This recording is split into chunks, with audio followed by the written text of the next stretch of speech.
Greetings, everybody. Thank you for joining the Startup Grind Jacksonville chapter, our virtual event, continuing Transformational Women in Leadership Month in May for us.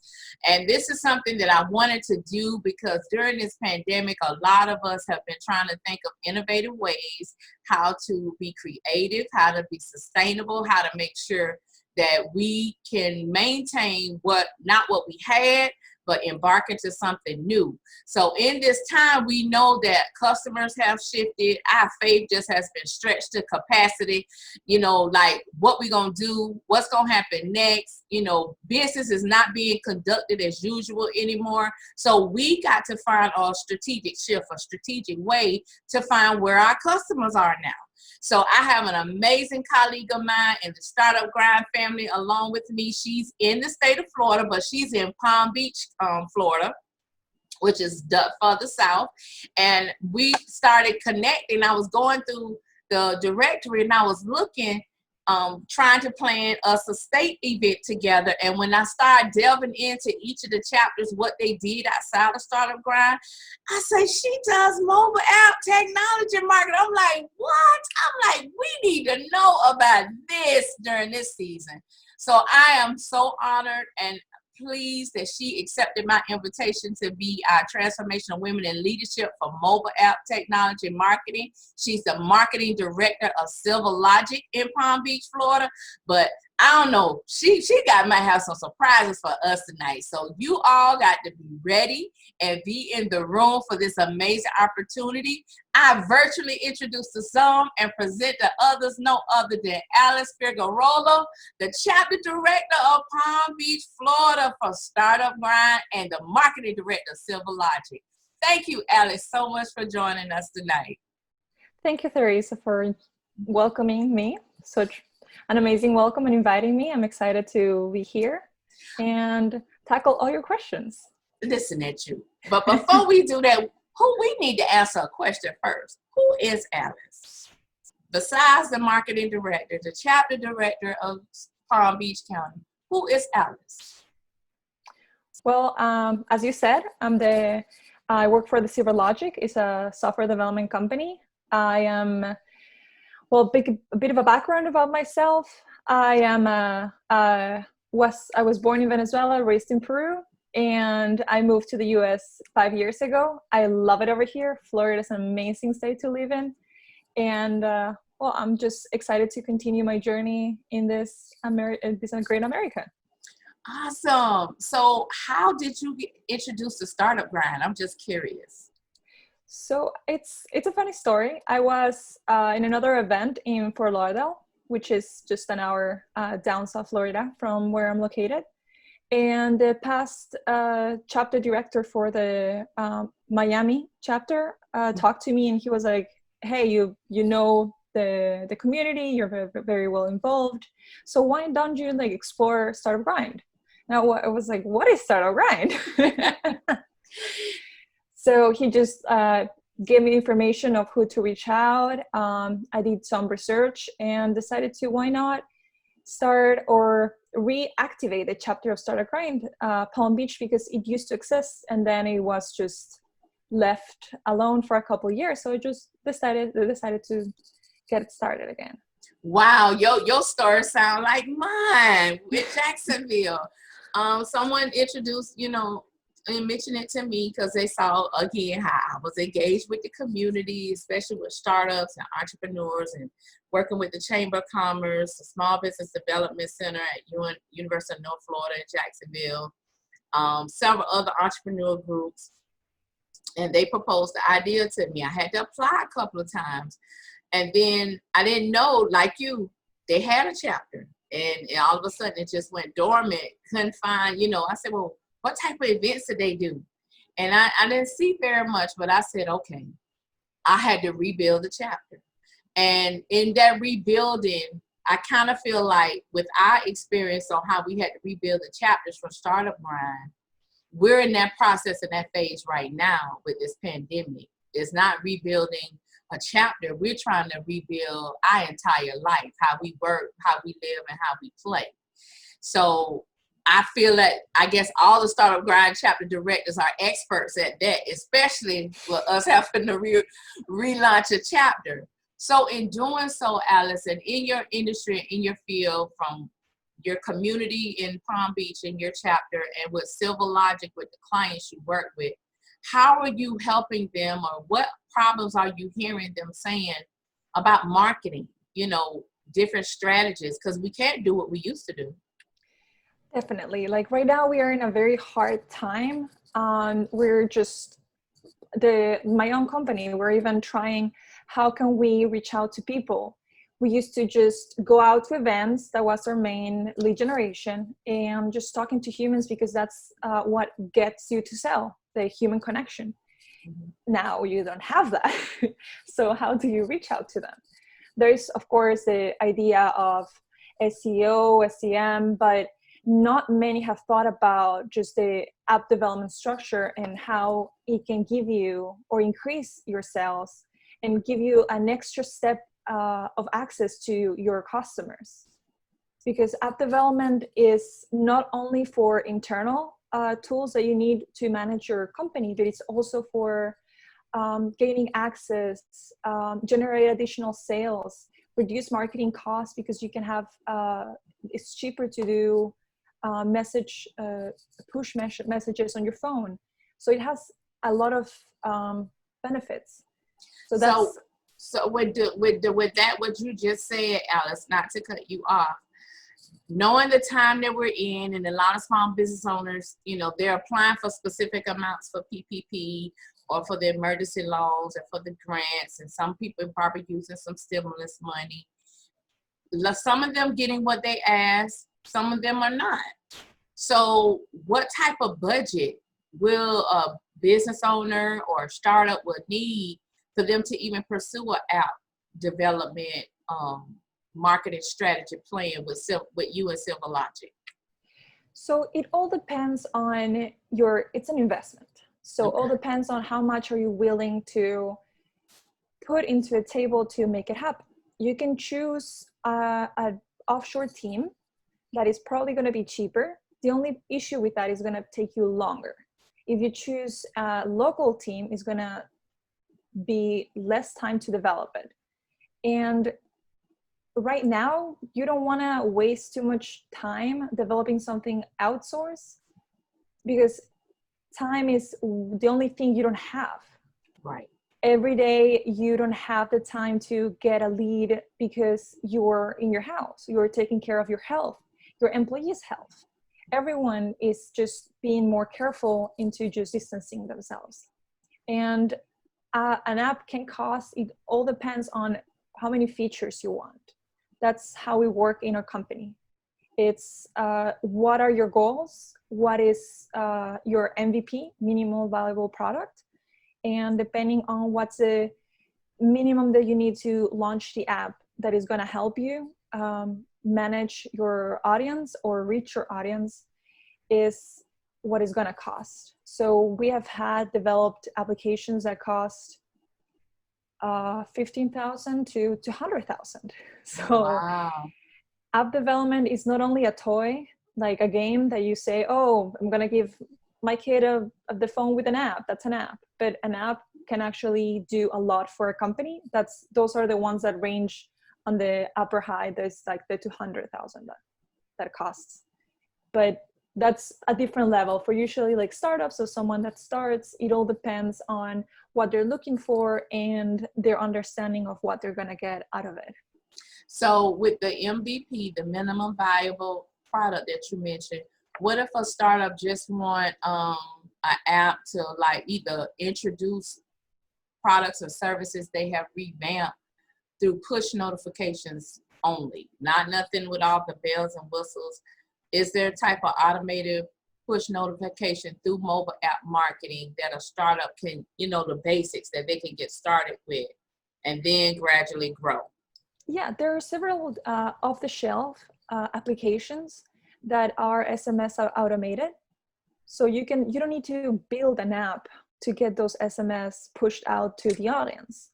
Okay. You can just, if you Google SMS automation, there's going to be a lot of companies that can offer that for a lower cost. and you don't need to invest so much into creating an app. If your goal is to just reach out an audience through an SMS, then you can do that. But if you want to push notification from an app, then you need an app. So that's the difference. So SMS text notification automation is different from push notifications. You can have the both in one, but if you are someone who is starting, why not just go for something that is inside of your MVP? You just need the minimal to prove the concept. Once you prove the concept, you can go ahead and do the bigger investment. So I would recommend to just go to the Google, search SMS automation. It's going to give you a list of companies. Reach out to each of them, quote with them to make the right decision. Always research before you buy, because otherwise you're going to be blinded. Exactly. And it's not expensive. It should cost, I think it's like 4 cents or 2 cents per SMS. So it's not a big expense. Okay. So is that something Silverlogic does with the SMS automation, text automation, or the push notifications? That's something that what we do is more customized. So we do custom software and application development. That's more something that we wouldn't recommend you to do with us, because it's cheaper to do it outside. We don't want our clients, even though it sounds silly, but if someone comes and tells me, oh, I want to do an app that, I don't know, has someone a few months ago came to us and they were like, I want an app that shows emojis that are for a certain religion. And we were like, okay, that sounds interesting. Let me do the research. We did the research, and the next day we saw that it exists. It already exists. So we had to tell the client it already exists. Do you want to pursue it or not? We would not tell you, hey, yeah, let's do it, knowing that it already exists and it wouldn't go somewhere. So in the same case, we wouldn't push anyone to do an automation SMS unless they want to do it for their CRM and they're a big corporation. Wow. So let me ask, so what you mentioned about researching. So what AdWords or Google Words do we need to be using to research to get to this information? Because that's one thing, even in my own business, I always push startups and individuals, you have to research to see what's out there so you're not duplicating. But a lot of people do not know, you know, what words or keywords or AdWords to use to come up with the results necessary for them to conduct that extensive research. So give me an example. Walk me through how I would Google search about SMS automation and push notifications. Find those companies that does that. Well, the fun thing about Google is that whatever question you have, it's going to answer it. So the same way you just ask me, you just say companies offering SMS automation or push notifications. Got it. Got it. And it should naturally give you ads that are the companies that are offering the services. Gotcha. So for example, if I were the person looking for this service, I would just Google it, click all the ads, and then schedule an appointment with all of them. Once I have that appointment, I can do more or less understand what they're actually offering. They will make that extra step and that extra effort of explaining you in detail what you need to know.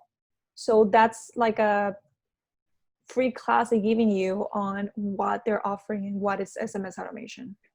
That's good. That's good to know. So from does Silverlogic affiliate with any of the companies that does the SMS automation or push notification, or do you all have a short list or the best top list that you know that's you would feel comfortable recommending to someone who's interested in starting at that level? There's one that is actually very close to our office. It's called 3C Interactive. Okay. And they do messaging. Okay, interesting. Not is that separate from chatbot messaging? Yes, that's different from chatbot messaging. Good, good. So, Alex, with that being said, with mobile marketing, you done told us where our startups and individuals who are new to mobile app technology and new to mobile app marketing, where they can start with the SMS automation, the push notification, because I noticed Eventbrite has that option as well. When you host events and you put it on their page, they have an opt-in option where you can send out text message reminders of your events. So with Silverlogic, with the customization that you all do and provide, what would a person, what level, let me say, what stage of a business level on the business cycle? Is this early startup, emerging, growing, or scaling business? In other words, what is Silverlogic typical customer persona? So for example, right now we're working with a laser tag removal company. And even though it doesn't sound technology, the name, because it's just beauty, a beauty company, they are investing a big chunk of money into revamping their technology. But why? Because they need to just be able to reach out their customers in a more engaging way. And that's where we actually implemented for their appointment. Whenever they get the clients come over to say, okay, I'm going to come Tuesday. And then on every other day before the appointment, they get an SMS on their phone with appointment time, who's going to be responsible, how much time buffer they have, what is going to be the extra cost if they don't come, and the penalty if they come late or not.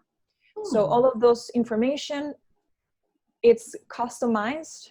And we did that for that client, but because they are in a bigger stage, and customizing that type of SMS is more valuable to them, and they can afford having that type of customization. Versus having someone physically to call them and remind them of the appointments and stuff, pretty much how that used to be done in the beauty industry. It sounds similar to Style Seek, because those people that don't know, I am a licensed cosmetologist, and I was on the front end when they were working on trying to create a booking scheduling app system for stylists, because they were always on their phones. They never use a desktop. They never use a laptop or iPad. That's like Greek to them. But that cell phone, they keep it on them 24/7. So that's how their clients reach them. That's how they get messages. That's how they communicate. So that's interesting that that company has taken it to that level. So that's good to know for a beauty industry. So for someone who's already in business, or someone who want to have a conversation about, should I do an app or should I not? Is that something Silverlogic does? In other words, have that brainstorming session with the startup to help them make that decision?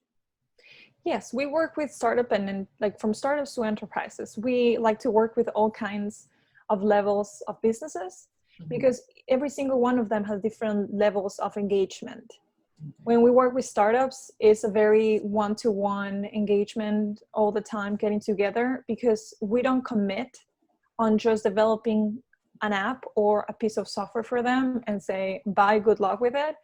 We are actually involved with them. So we become part of the company. We are invested into making them so successful, because if we help them be successful, that means they're going to come back to us in the future and invest on more technology, because all startups are in a way or another involved in technology. They need our website, they need an app, they need an API, they need a complete new CRM, because the ones out of the shelf are not sufficient. So there are multiple ways a startup can definitely come to us, and we can help them. Okay, you use a lot of acronyms, so let's break these acronyms down for those individuals that do not know. So you mentioned API. What is that? API basically is, it connects the information from your platform and your software to another. It's like a key.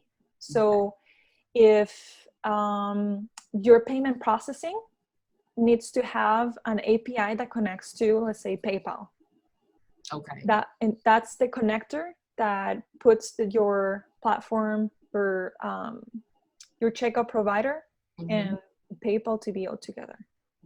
That's cool. Now, CRM, that's your customer Is it relationship management system, right?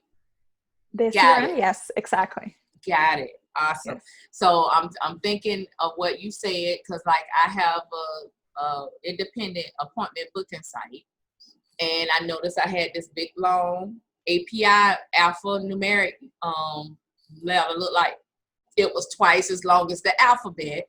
But when I but when I gave it to my website developer, he knew exactly what to do with it. So when you go to services on my website where it say book now and you click book now, it goes straight to my calendar booking site. I don't have to provide a separate link for that. So that's cool. It's the connector between what you want to connect it with and what you have. So with that being said, then what is Zapier? So somebody was trying to get me in there, and they was telling me the same thing you were saying, where it connects stuff. It wasn't connected with me, because so I know I see it a lot on different platforms. That Zoom has it. I've seen it on Eventbrite. I've seen it on some other things that I was researching and exploring. I'm like, what is Zapier? And I was trying to figure out. Now, one thing by me, I will try Alice, but when they get too technical, I'm like, look, this is not my lane. It's not my lane. So with the connector, with the API, because that's on the individual products and services. But I'm being told Zapier connects all of that. Zapier? Yeah, that's it. Zapier. I've never heard of them. Yes, because I mean, I'm like, and they said the same thing you just said. It connects all your stuff. It connects your booking to moments to your website. You It don't connects need to that. this. Exactly. You don't need that. Zoom was the actual one that told me that, because when I was trying to set up my webinars, because some people want to do fee-based webinars, Zapier was one of those options, until I actually had to call Zoom, and they said, you don't need that. Let me show you how to just connect PayPal directly to. I said, thank you. Simple, I'm good with. Complicated is a bit much. So in doing all of this, and as these individuals are planning and they're getting ready and they want to launch, and they're hearing all this content, they're doing a lot of researching, what hope can you give them on when they get so many doors closed, or they can't get it launched and off the ground? Because we know in entrepreneurship, there is no playbook. Everything is learned trial and error. So as a marketing director and dealing with mobile app technology and the customer experience engagement that you have, what advice can you give to those individuals to help, some tips or some resources to help them, keep the bread, in other words, keep going after the breadcrumbs until they get to the dinner table that they're looking for? So for example, if you already have an app and you say, okay, I already have it, I already launched it, I don't know what's going on. There are many free tools you can have that it's going to help you understand better what's going on with your app. So for example, there is Inaptics. It helps you understand exactly how people use your app, which screens they spend the most on, which buttons they press, and what hours they're most active, like a heat map. There's now, also say that app, that platform, that resource again. It's called Inaptics. Got it. Okay, yes. Got it. And there is also Ab Annie, and that one is close to what Inaptics is. They call themselves the leaders in app marketing data and analytics, and they're really good to understand your product, your audience, and your market. They help you just cover those grounds. That is also free to use. Okay. So it all depends on what you're looking for to understanding your app. Got it. That's for people with existing apps. Yes. Okay. And if you have a website, let's say you're an entrepreneur, you're not sure the app is for you, but you have your website and you still want to offer your services, or you still want to offer something else or product, you can use the tool called Hotjar. And Hotjar is a free heat map that lets you, for free, it runs a heat map on your website. That means whenever someone hovers over something, clicks, or scrolls down, you can see all that action being tracked under your heat map. Wow. It also offers a multiple of other features.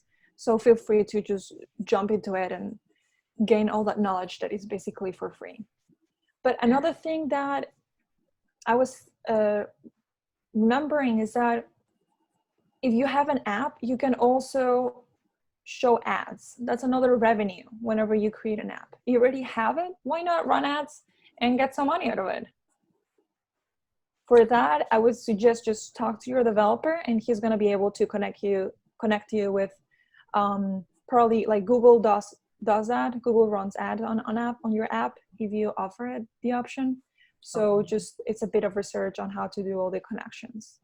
That can be done very easily. So show ads on your mobile app. So in other words, like billboard advertising. Yeah. That you can offer to other businesses owners who don't have an app. Exactly. So for example, if you right now, as you know, if you go to a website, there's cookies that follow you and show you ads. Mm-hmm. The same way happens on applications.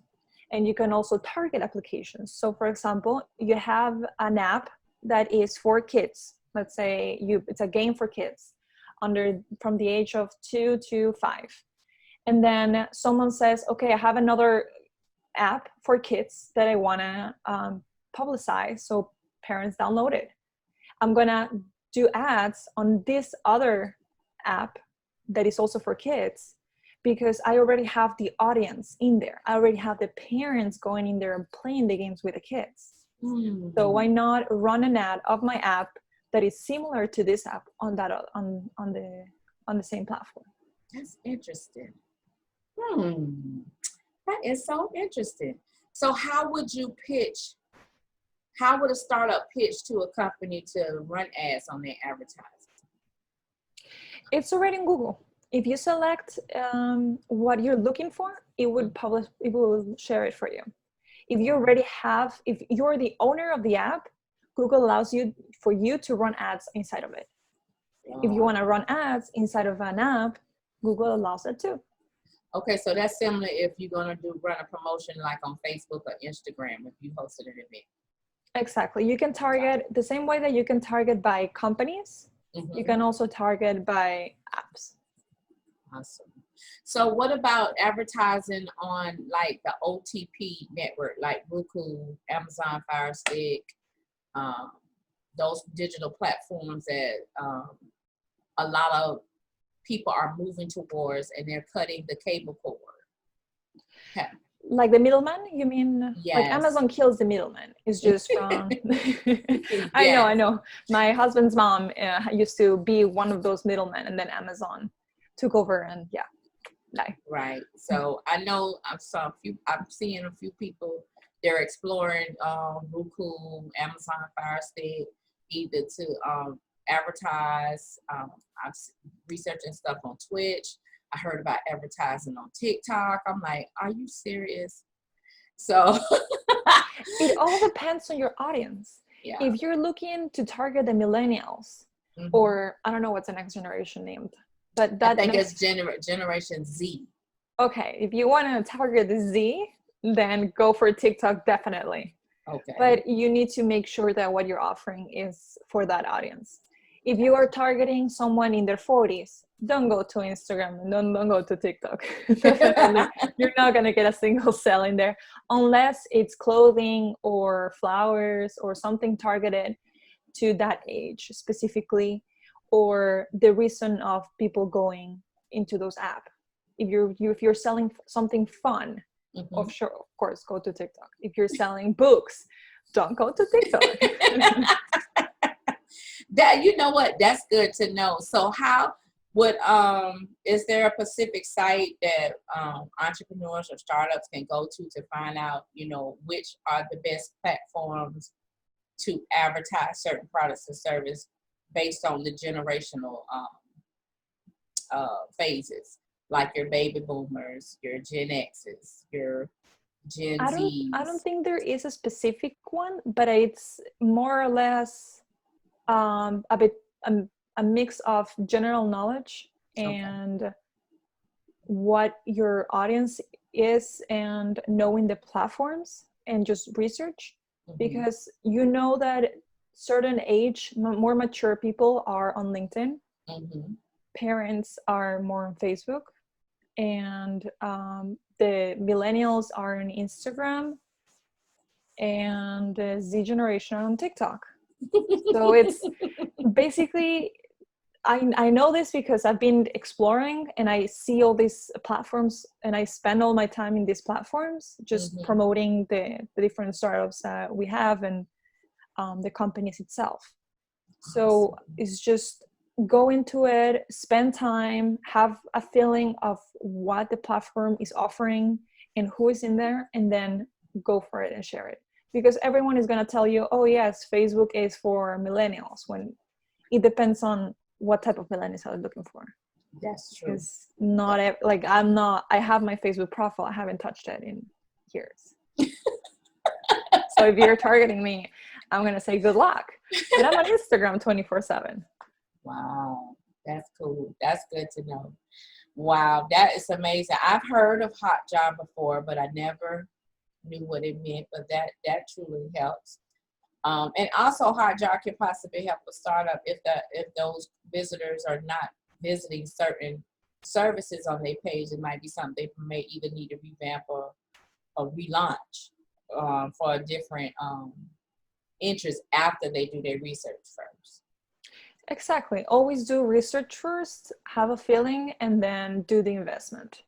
I love it. And when you do the investment, another key factor that we have seen with several startups in our area that just ask me same questions for marketing, Mm-hmm. that I just let them, I just offer my help on that area, is if you are going to develop an app and you're sure it's going to work, always do the less you can, as we were talking beforehand, the MVP, Mm-hmm. and launch it, test it out. And then if you want to keep investing, if you want to just push it out there, keep doing it. And then while you're creating the app, you're probably going to have to pivot your whole idea. Your whole startup is going to change. It's never Mm-hmm. going to be a static idea and you're going to get it. You have to be able and welcoming the idea of changing your audience, pivoting the whole business plan, and just knowing that whatever you thought it was going to be at the beginning is not what it's going to be at the end, because it's not going to happen.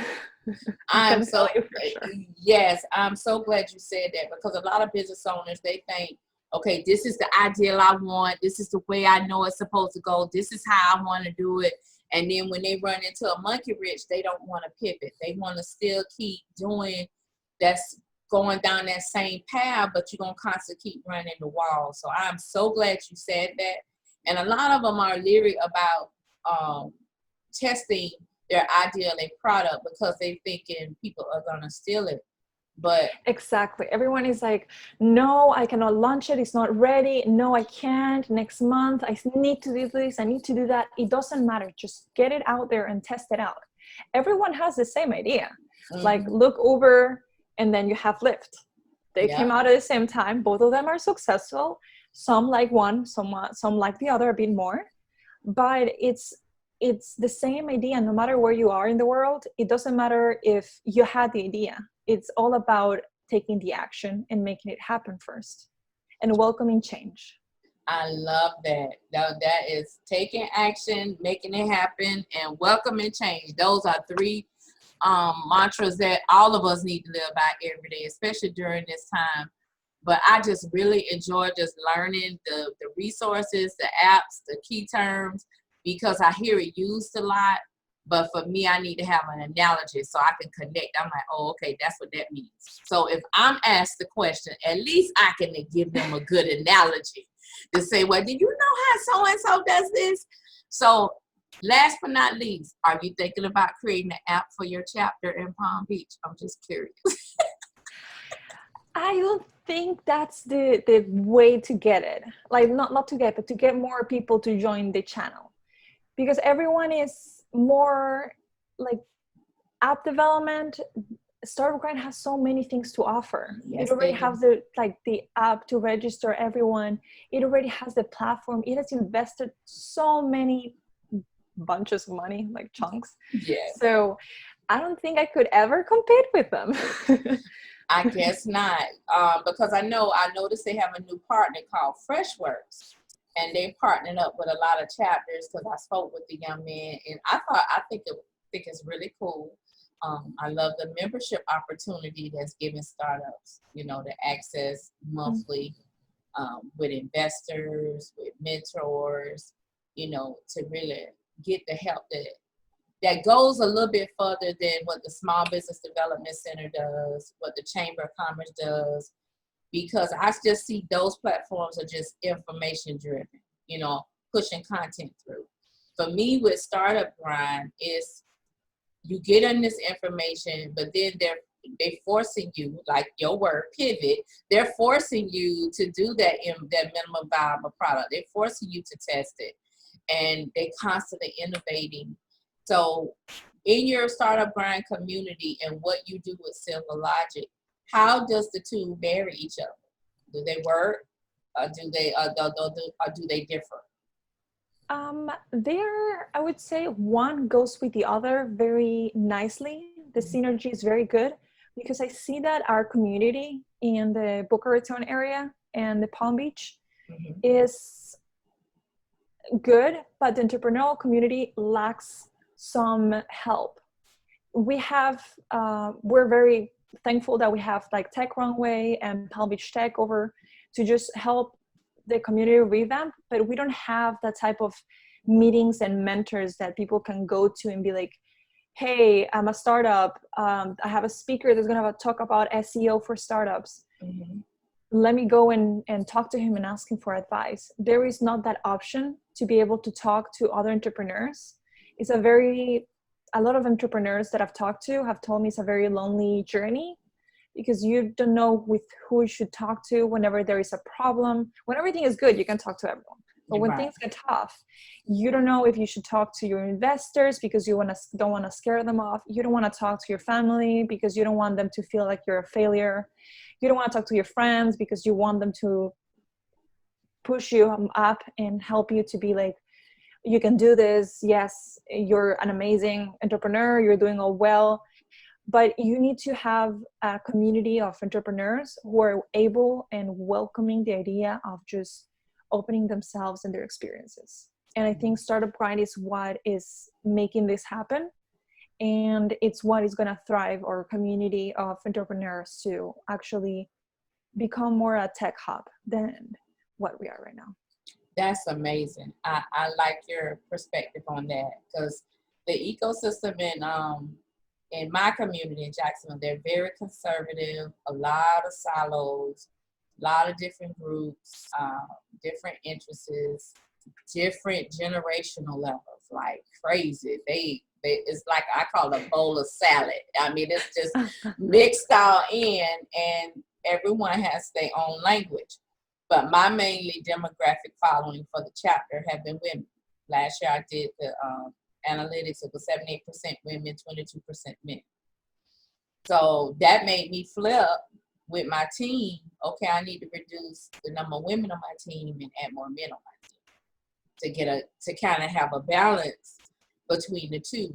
And most of the attendees have been service professionals. So that's why I have been so adamant of pushing service professionals to try to take their intellectual property and to make it something digital, like a mobile app or an ebook or online courses, podcasting, things of that nature, YouTube videos where they can, be able to monetize, still do what they do, but use additional products. But some of them are so introvert, they don't want to do videos, they don't want to do, they don't want to talk. They like that people engagement. And that's where inspired me to want to do the Transformational Women in Leadership. Because one thing about women, we may have our own fears and introvert moments, but when it's time to show up, we show up because we know something is at stake, something has to change. You know, we're not, you know, certain women are not the type to sit back and just allow whatever happens, you know, have the ball fall and fall. We're not gonna do that. So I just wanted to have this opportunity just to share about who you are, what you do at Silverlogic, love the strategies and the tips and the resources and how you're building your community in Palm Beach and Boca Raton, Florida. And I'm looking forward to an amazing relationship. And I can't wait till we put together our state event. That's going to be huge. That's going to be Thank you so very huge. much. Yeah, no, definitely. I'm looking forward for that. And thank you for inviting me. It's been a pleasure being here with you. Yeah. So far we don't have any questions. I guess I kind of asked all the questions for everybody because I'm just know, even though I'm the host, I'm learning too at the same time.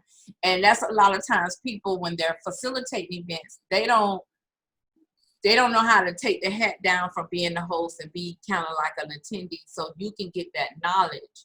So you can be able to reciprocate it, to share it, to push it on. And normally that's what I do. After each of my events, I do a recap. You know, I rub it in their face. You didn't come. You should have been in the room. But Alice, before we get off for this evening, what would be your call to action or your hope hour advice for women, you know, who's taking on those transformational, I call them boss moves, because that's what they're doing. Some people are recreating stuff out of this pandemic. What is your last call to action for hope for them? I think it would be, don't be scared of pivoting and take action today. I love that. Don't be scared of pivoting. Take action today. All right. Thank you so much, Alice, for your time being in the virtual room with me in Jacksonville, Florida, you in Palm Beach, Boca Raton. Everyone, we have just had an amazing Hope Hour conversation with the illustrious mobile app marketing queen, Miss Alex, for Transformational Women Leadership Month. She's the last speaker for the month of May, but she is not the least. She has brought it to a perspective how we need to transition and keep moving forward. We don't know what the future will hold, but in her words, don't be scared of pivoting. Just take that leap. And I'm going to put a tagline on it. Be like Nike. Just do it. Just do it. What harm is going to do? At least you'll know what to fix when you do it. So I want to thank Allison for her time this evening. Thank everyone for listening and watching. And we look forward to planning this big Startup Grind Florida event. You all got to stay on the lookout. Follow Startup Grind Jacksonville chapter, Startup Grind Palm Beach chapter. We're going to be rolling this out. Trust me, we are planning it for the whole state so we can virtually come together and really provide that support for startups and entrepreneurs. While, like Alice said, that they can actually have a conversation when things go wrong, so we know what to do next. So thank you all for watching and listening. Thank you, Alice, for being my guest speaker for the month of May, and I look forward to seeing you soon.